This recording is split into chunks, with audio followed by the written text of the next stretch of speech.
feels like we're all drowning in data, right? But how do we actually turn all that noise into useful information, real knowledge, and maybe, just maybe, a little bit of wisdom? Well, today, that's the exact ladder we're going to climb. We're exploring the ascent from raw facts all the way to true insight. Let's get started. And that quote, it really hits on something we all do. We toss around words like data, information, and knowledge as if they're all the same thing, but they're really not. And to get a real handle on any one of them, you kind of have to understand the whole family. So yeah, that's the big question for today. What's the real difference here? We're going to break this whole thing down piece by piece so you can have a framework for how we make sense of the world. All right, so like with any big idea, you've got to start at the bottom, right?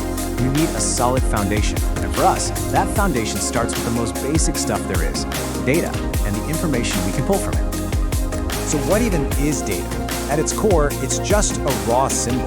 It's totally meaningless by itself. I mean, think about it. You see the number 100. What is that? 100 degrees, $100, 100 miles an hour? We have no idea. Without any context, it's just data. And this is the whole ladder we're going to be climbing. It's a framework people call the DIKUW hierarchy, which was laid out by a systems theorist named Russell Ackoff. And yeah, DIKUW stands for data, information, knowledge, understanding, and wisdom. Our whole journey kicks off right there at the bottom with data, the raw stuff for everything else. Okay, so here's our first big step up the pyramid. This is how we turn all that useless data into actual information. We process it, we give it some context. All of a sudden, that meaningless 100 becomes 100 degrees Fahrenheit. Boom, now we've got something useful. So the key thing about information is that it answers those simple fundamental questions. Who did something, what happened, where did it happen, and when? It's all about getting the basic facts straight. For instance, the patient's temperature, that's the what, was 100 degrees, the what, at the clinic, the where, this morning, the when. So, let's just recap that first climb. We've gone from these random, uninterpreted symbols to data that has been processed, given context, and is now genuinely useful. We've turned meaningless noise into solid information. All right, you with me? Let's keep climbing. We've got our foundation of information, but now we got to build something on top of it. And that's where knowledge and understanding enter the picture. The next rung on the ladder is knowledge. And this is all about doing something with what you know. You can think of it as know-how.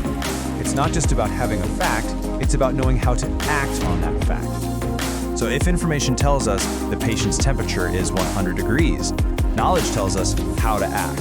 It's the how-to guide, right? How do you administer medicine to bring that fever down? It's the process, the skill that you apply. But just knowing how isn't the top of the mountain, not even close. To climb higher, we have to dig deeper than just the how. We need understanding. And this is where we finally start asking that all-important question, why? And listen, this difference is absolutely huge.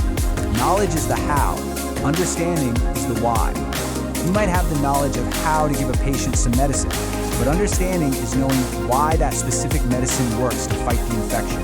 It's a completely different, much deeper level of thinking. Okay, deep breaths. We've built our foundation, we've put up the structure, and now we are approaching the very peak of the pyramid. This is the most elusive and honestly, the most powerful level of them all, wisdom. So what is wisdom then? It's way more than just getting the why. Ackoff, the guy who created this framework, calls it evaluated understanding, and that's the key. This is where judgment, ethics, and a vision for the bigger picture all come into play.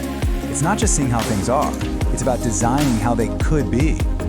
Okay, and this next point is maybe the most important takeaway of this whole thing. Think about this for a second. Everything we've talked about up until now, data, information, knowledge, and even understanding, it's all fundamentally about the past. It's all dealing with what has already happened or what we know right now. This quote from Ackoff just nails the ultimate difference. Everything else is backward-looking. Wisdom is the only level that looks to the future. It's what allows us to stop just reacting to the past and actually start creating what comes next. And there we have it. We made it to the summit. From up here, we can look all the way back down and see the entire structure we built, from those first little raw symbols all the way up to this future-shaping idea of wisdom. So here's our entire ascent in one single view. Just look at the progression of the questions, from nothing to basic facts to how and then to why. But the most important column here is that last one. Only wisdom breaks free from the past and has the guts to ask, okay, so what's next? And please remember, there are no shortcuts on this climb. You can't just leap to the top. Each and every level builds on the one before it. You need data for information, information for knowledge, and knowledge for understanding. You simply can't have wisdom without that solid foundation holding it all up. So I'll just leave you with this thought. As you go about your day, at your job, in your studies, whatever it is, think about this pyramid. Where are you operating? Are you gathering data? Are you organizing information?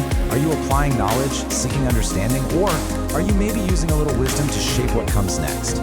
It's a pretty powerful tool for taking a look at how you think.